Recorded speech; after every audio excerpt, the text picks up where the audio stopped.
Gede-gede atau sering juga disebut dengan dede adalah salah satu seni bela diri tradisional rakyat asal Kabupaten Pidi atau Pidi Jaya. Seni bela diri ini seperti gulat yang dimainkan oleh kaum laki-laki. Satu tim terdiri dari 3 orang. Biasanya gede-gede ini dipertandingkan antar kampung, diadakan setiap selesai panen padi. Kisah kelahiran gede-gede berawal dari usaha mengasah ketahanan mental dan jiwa laskar kerajaan.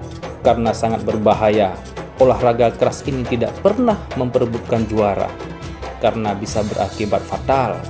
Di Merdu dahulunya, ketika masa luah blang atau pasca panen atau saat bulan purnama, gede-gede kerap dipertandingkan.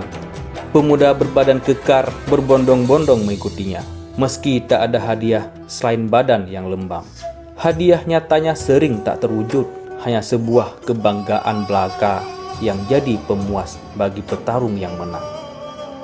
Adu fisik ini hanya sekedar pleh-breng alias mengundurkan otot-otot yang tegang melalui pertarungan.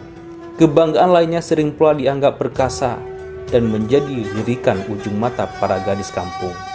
Sebagai seni bela diri, gede-gede merupakan olahraga keras. Petarung gede-gede harus memiliki ketahanan fisik dan mental yang kuat, tahan pukul dan bantingan lawan.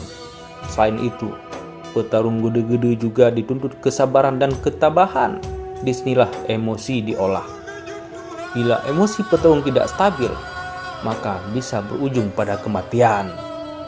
Kesabaran para pemain diuji dengan berbagai lontaran kata-kata kasar dari para penonton. Karena itu pula, sepanjang sejarah, pertarungan gede-gede belum pernah terjadi pertarungan di luar arena. Artinya, sikap sportif para pemain sangat tinggi. Meski di arena mereka babak belur dan bonyok, tapi di luar arena itu dianggap sebagai sebuah kewajaran. Dan banyak dari petarung ini yang melanjutkan ngopi bersama selepas pertandingan.